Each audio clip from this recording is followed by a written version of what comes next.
It is going to take 15 years to clear the current hospital waiting lists. That's according to the Irish Hospital Consultants Association, who've called for urgent funding to address a backlog of 907,000 patients, a number which includes more than 100,000 children. We have been told that Sláinte Care is going to resolve all of these things, that there is a revolution coming in the healthcare system. Nowhere in any of that did anybody mention that it would take a decade and a half for this revolution to have an effect. I mean, Sláinte Care sets out the roadmap to bring our health service from the current very dysfunctional two-tier system to a universal healthcare system, like, the kind of universal systems that exist in most other European countries. But the problem is that progress on implementing Sláinte Care has been desperately slow. Now, obviously that wasn't helped by the 2-year hiatus of COVID, but notwithstanding that, in the early days, progress was very slow. I think government and ministers didn't really believe that this was going to last. And we're now in a situation where there is a realisation that this is the way forward. There is no plan B. But is there a realisation that it is going to take that long?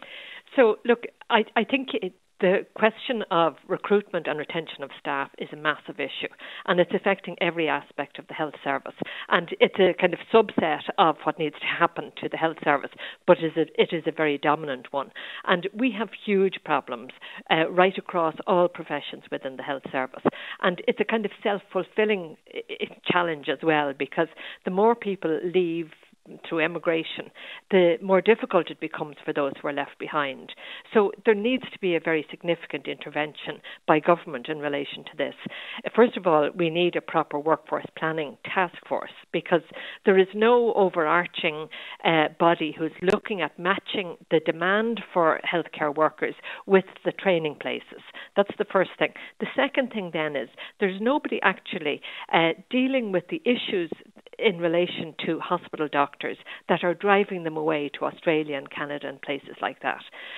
There is extremely good research that has been done over recent years by, it's called the Hospital Doctor Retention and Motivation Project. It's headed up by Dr. Niamh Humphreys. And this is really, detailed research that actually interviews doctors who have emigrated and asks them exactly why they've left. And there's a whole list of things there. Pay is an issue, but it doesn't come to the top of the list. But principally, what doctors are looking for is decent work-life balance.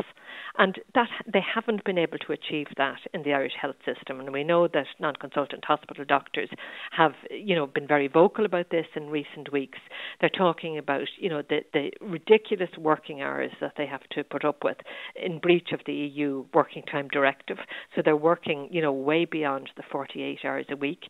There are delays in pay. There's errors being made in their pay. They are moving around every 6 months to different hospitals, and the implications of that are dreadful for the individual concerned, for housing. Many of them have families and all of that. And then the career structure that's there, where a lot of them having, got great results in their exams, done a huge amount of study, then find themselves in a situation in hospitals as junior doctors where they're really been treated very badly.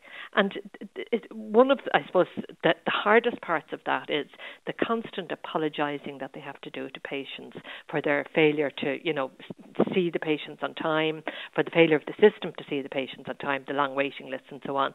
And it's no wonder that these junior doctors go off to work in other countries where they have properly functioning health systems.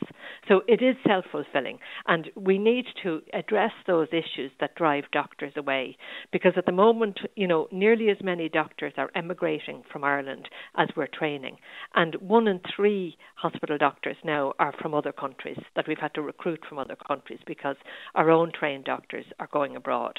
So that is a massive challenge, but it also applies, of course, to nurses and to therapists within the health service.